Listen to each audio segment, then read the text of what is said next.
Bienvenidos chicos y chicas, esta va a ser la primera clase virtual o telemática que haremos a lo largo de esta semana o de estos meses que estaremos confinados en casa, ¿de acuerdo? Para terminar de ver el temario de la asignatura Historia de España en segundo bachillerato. Como bien habéis visto, vamos a ir tranquilamente porque, como bien sabéis ya de buena mano, se ha aplazado, se va a aplazar un poco la selectividad, no sabemos cuánto, una semanita, así que disponemos de más tiempo. Así que vamos a seguir un ritmo igual que el que estamos siguiendo en clase. Clase martes, jueves y viernes, daremos dos puntitos, algo tranquilo, mandaré algo de tareas porque no va a haber examen, obviamente, de este tema, por lo menos no va a haberlo. Veremos del día 11 y 12 cómo lo haremos, pero de esto no va a haber. Entonces, empezamos ya. Empezamos con donde nos quedamos. Lo último que vimos en clase fue la Semana Trágica de Barcelona. Recordad, una semana entre finales de julio y comienzo de agosto de 1909. Debido al envío de reservistas, que eran aquellos que habían participado ya en el ejército, pero que se dedicaban a otras labores, muchos padres de familia que marcharon hacia Marruecos y salieron derrotados, se llevan a cabo una serie de huelgas y se reprimen. El ejército decide reprimirla, recordad, el gobierno de Canalejas decide reprimirlo, y el detonante de todo, lo que hace saltar todo por los aires, es el mandato de pena de muerte a Francisco Ferrer Guardia, que era un pedagogo anarquista, que es condenado a muerte. De hecho es asesinado por, aquí lo vemos y vemos esta imagen, cuando está arrestado por la Guardia Civil, y se produce el gobierno antes de Canalejas, no, el gobierno de Maura, y se lleva a cabo una serie de manifestaciones y protestas internacionales con caitos.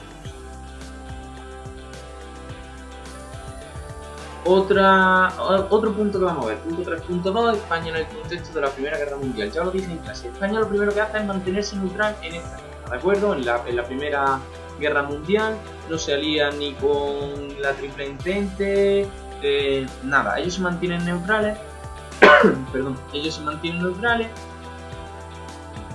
y esto le ayuda mucho a España en un primer término, ya que no tiene que destinar recursos a ese conflicto bélico, y lleva a cabo una serie de exportaciones, sobre todo en materia industrial y minera, recursos minerales tremendas, ya que los países que estaban en guerra necesitaban los recursos minerales españoles, y lo que hacen es comprarlo a un precio desorbitado, un precio muy alto, por el cual la situación general de España mejora. Y eso, pues bueno, a fin de cuentas uno puede pensar, es bueno para España. Pero ¿qué ocurrió? Que tuvimos un efecto contrario cuando el conflicto, que termina en 1919, termina, ¿de acuerdo? Valga la redundancia.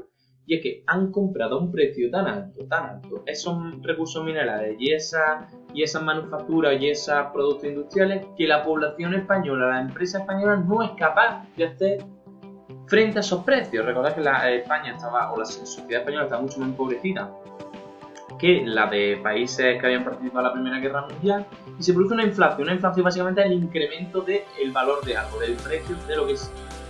Entonces, se comienzan a subir los precios, la sociedad española no puede hacer frente a eso, y comienza a haber cierto descontento social que ahora veremos estalla todo en la crisis de 1917, ¿de acuerdo? Ya que todas estas exportaciones que hubieron y se produjeron durante la Primera Guerra Mundial, la verdad que solamente benefició a unos poquitos y benefició a los propietarios de empresas, y esto no se vio reflejado en las clases populares. Las clases populares perdieron de hecho el poder adquisitivo, ya que todo se encareció porque los países extranjeros, los países europeos que habían participado recientemente en la Primera Guerra Mundial, podían comprar esos productos por un precio más caro. Seguimos. Como podéis ver en este gráfico, se observa perfectamente qué es lo que ocurre con los precios y con la economía española antes, durante y después de la Primera Guerra. Fijaros, aquí tenemos esta barrita de importaciones, que es lo que España compra, ¿de acuerdo? Mancha por aquí, número 1, como vemos, se mantiene estable durante la Primera Guerra Mundial, y cuando termina la Primera Guerra Mundial, aquí en 1919, fijaros cómo crece normalmente las importaciones, es decir, empezamos a comprar muchos productos externos. La exportación es que esta rayita que marcha hacia aquí, ¿veis? A ver, os he dicho que las exportaciones crecen, tampoco crecen una exageración, ¿de acuerdo? Porque fijaos como las exportaciones hasta 1914 se mantienen igual, incluso descienden, pero a partir entre 1914 y sobre todo 1917 se incrementa. Aquí es cuando sube. Aquí ya empieza un vaivén, ¿vale? Que va aumentando, va descendiendo, que esto yo tampoco es destacable realmente. Lo que es destacable es todo esto, ¿de acuerdo? Y que esto es lo que hace que se aumenten los precios y la población española se vea gravemente. ¿Vale? Seguimos. La crisis, esto lleva a cabo una crisis de 1917, será en verano de ese mismo año y es uno de los momentos claves, o quizá el peor momento que pasa el sistema canonista, el sistema de la restauración borbónica, antes de su desaparición, ¿de acuerdo?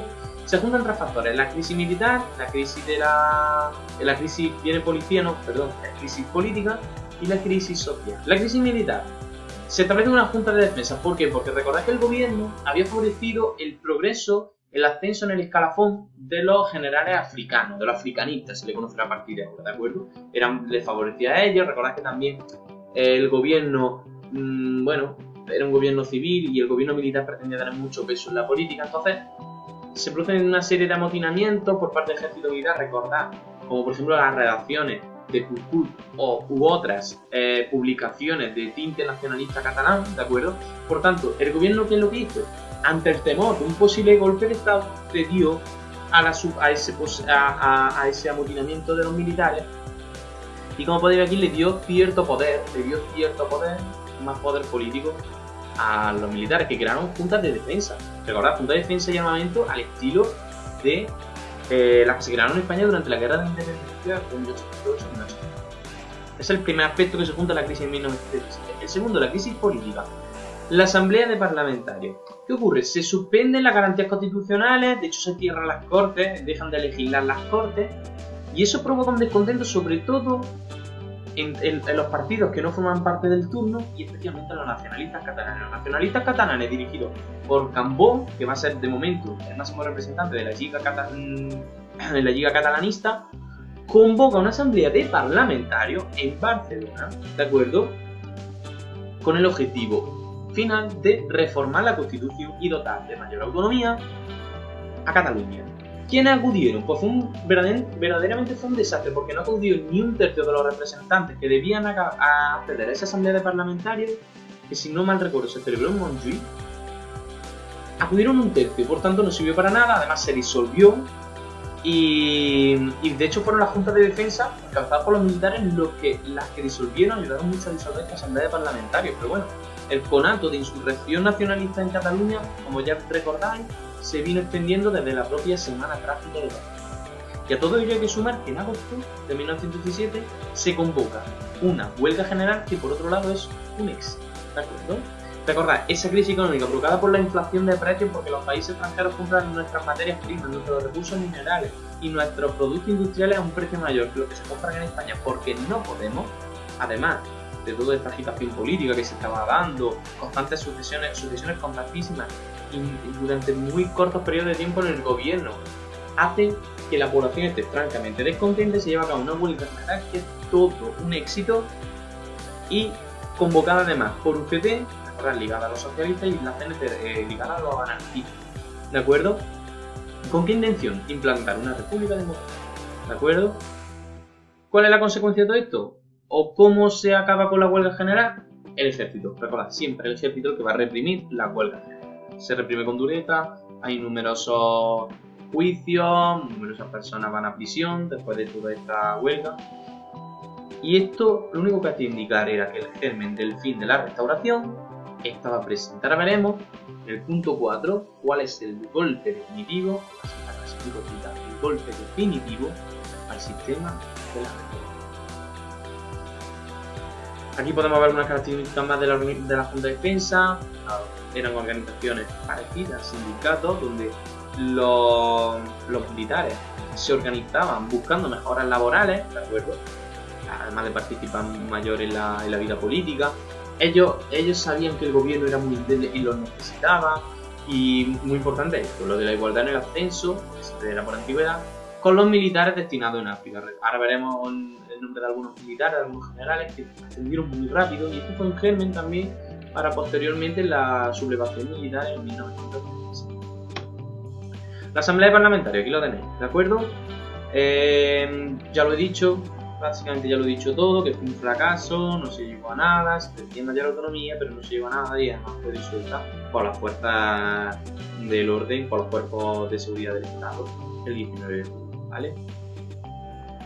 Sí deciros que la mayoría de los senadores y diputados catalanes que accedieron a esta reunión fueron independientes, bueno, nacionalistas, progresistas, algunos socialistas incluso, y republicanos, obviamente, terroristas. Aquí tenéis una carta, un discurso de Cambó en las Cortes en 1918, de 1918, que dice la hora de la autonomía de Cataluña, que era lo que perseguían, por la situación del mundo y la situación de España, porque es la hora de la solución de todos los normativos y de las expansiones de todas las grandes ideologías. Ellos pensaban que en unos momentos francamente difíciles, después de la Primera Guerra Mundial, que había sido la guerra más importante del planeta Tierra, hasta ese momento, pensaban el pensamiento nacionalista que la mayor solución, la mejor solución de solventar todo esto era alcanzar la mayor autonomía y, por qué no, la independencia de Cataluña. ¿De acuerdo?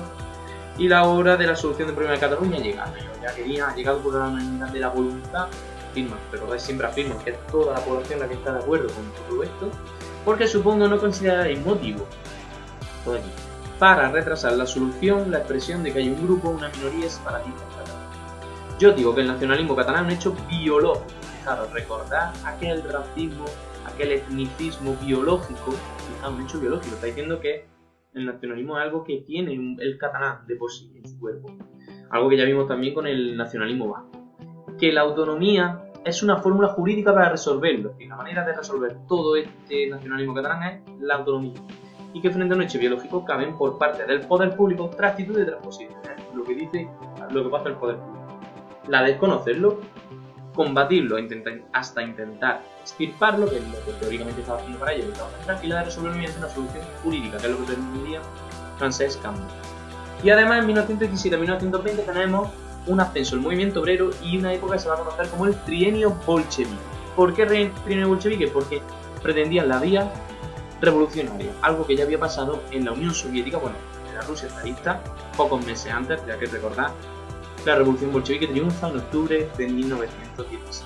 Hay revueltas tanto en el 17, 18, 19 y 20, la situación más grave en Barcelona, ya lo hemos visto, con una enorme cantidad de huelga general, entre ellos la empresa eléctrica, el tranvía. ¿Cómo se frenan aparte de los servicios, cómo se frena la huelga? Los empresarios acuden a pistoleros, ¿de acuerdo? Los empresarios contratan a pistoleros que empiezan a asesinar, empiezan a matar a los líderes anarquistas y los líderes de la UGT en Barcelona, ¿de acuerdo? En este momento sí es verdad que la CNT era mucho más mayoritaria, ya que contaba con un alrededor de 10.000 afiliados, mientras que UGT y PSOE, ambos unidos solamente con, entre comillas, contaban con 300.000, ¿de acuerdo?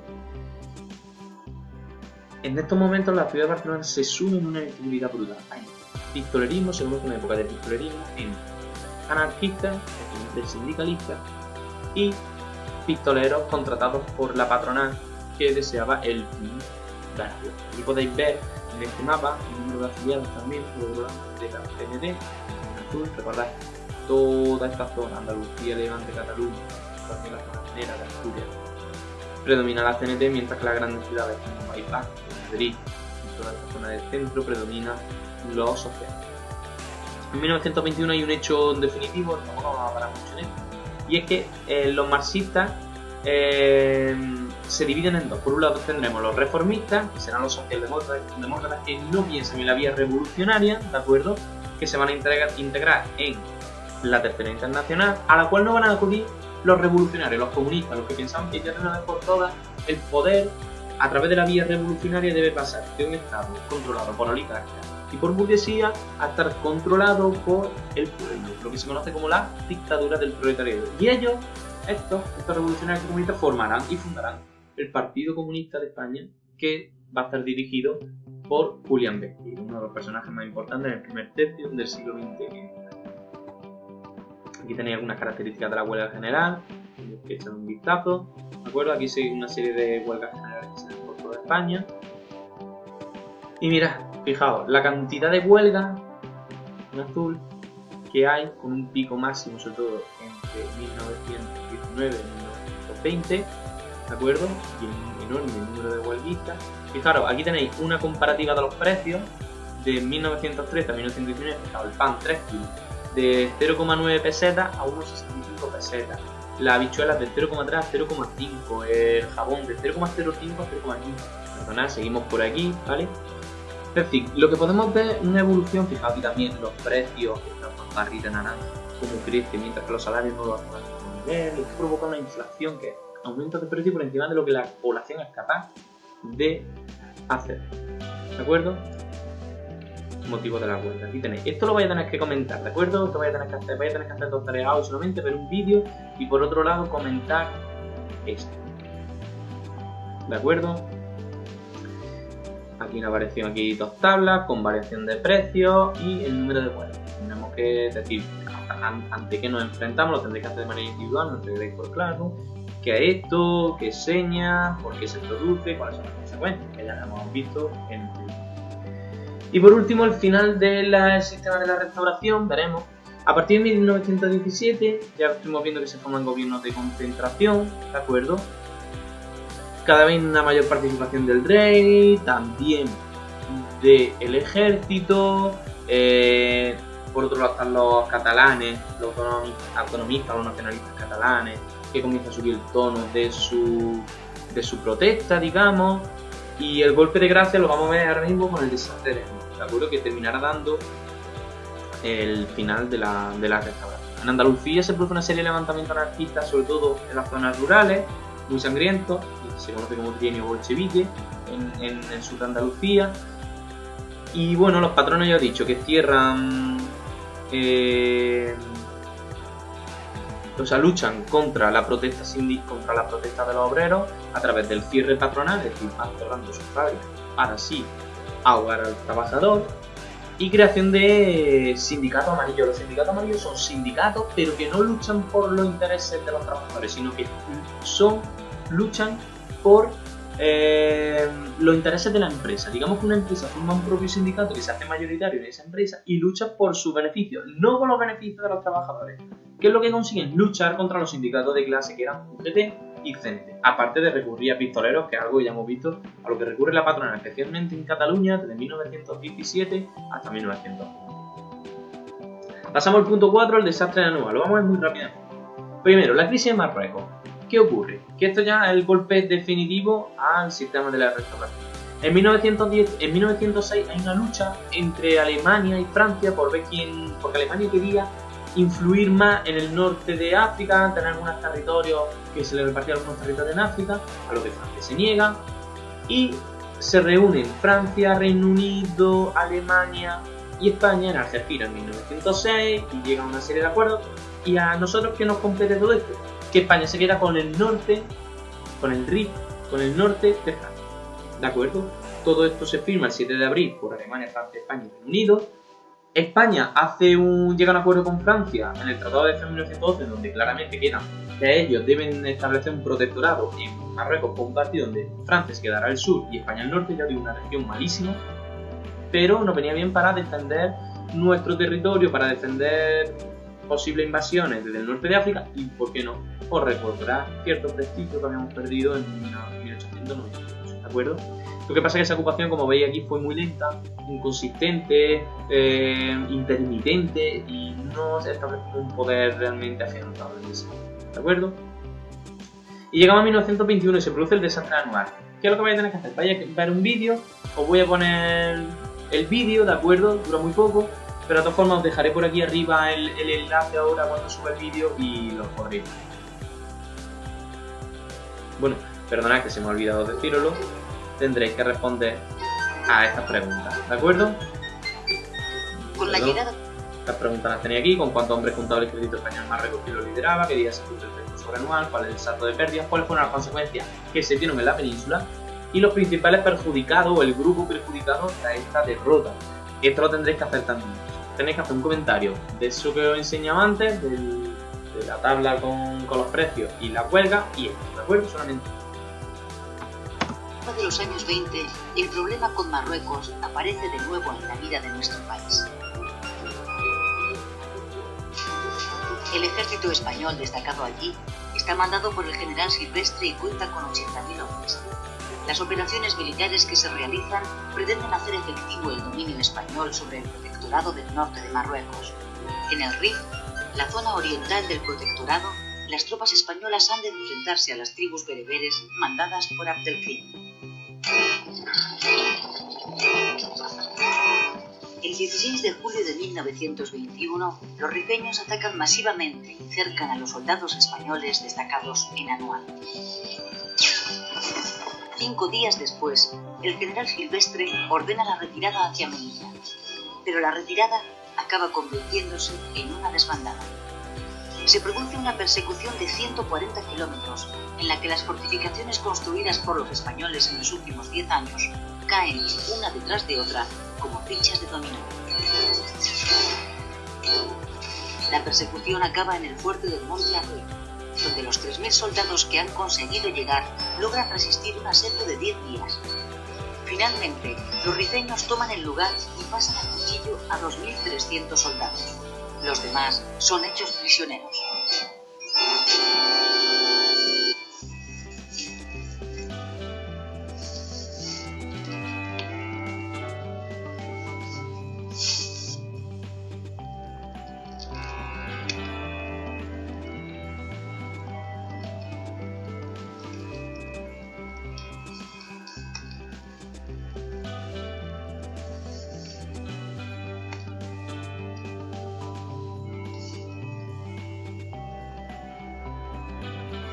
El llamado desastre de Anual se salda para España con 12.000 muertos y más de 1.000 prisioneros.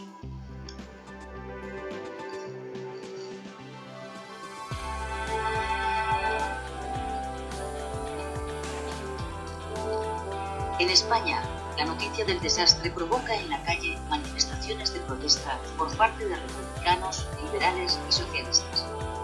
Los diputados de estos partidos exigen en el Parlamento el abandono de Marruecos.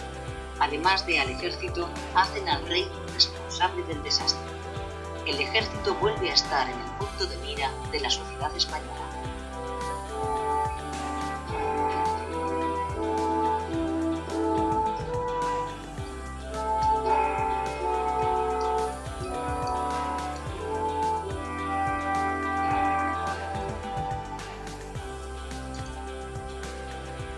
¿Vale? Pues esto es todo. Voy a dejar el vídeo y tenéis que responder a esas preguntas. Las consecuencias, pues aquí yo lo he titulado La semilla del mal, y es que Marruecos era una oportunidad perfecta para recuperar el prestigio que habíamos perdido en 1898, pero fue justo lo contrario. Y aquí se verá que surgieron estos generales del ejército, ¿vale? Sanjurjo, José Sanjurjo, Pepe Millán Astray, Francisco Franco, Pico Arellano, Mola, ¿de acuerdo? Que veían en el ejército, pues digamos, el espíritu histórico y moral, incluso, o ético, de la nación española. Veían el origen, la raíz de la nación española en ese ejército. Ellos crearon la legión, que fue Millán Astray quien creó la legión para este momento.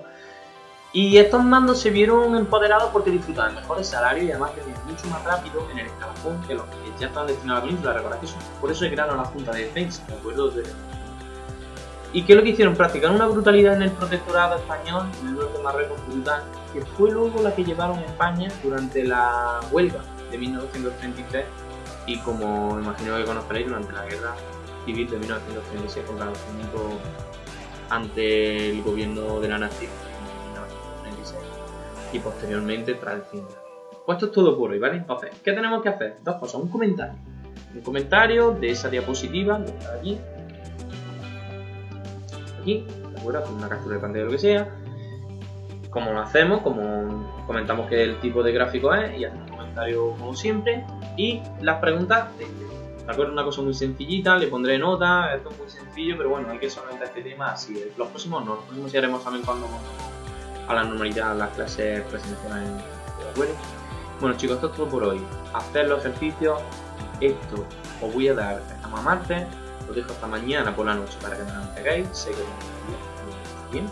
Y ya nos veremos el jueves con más clases. Bueno, un saludo a todos, espero que estéis muy bien y espero que nos veamos lo más pronto posible. Hasta luego.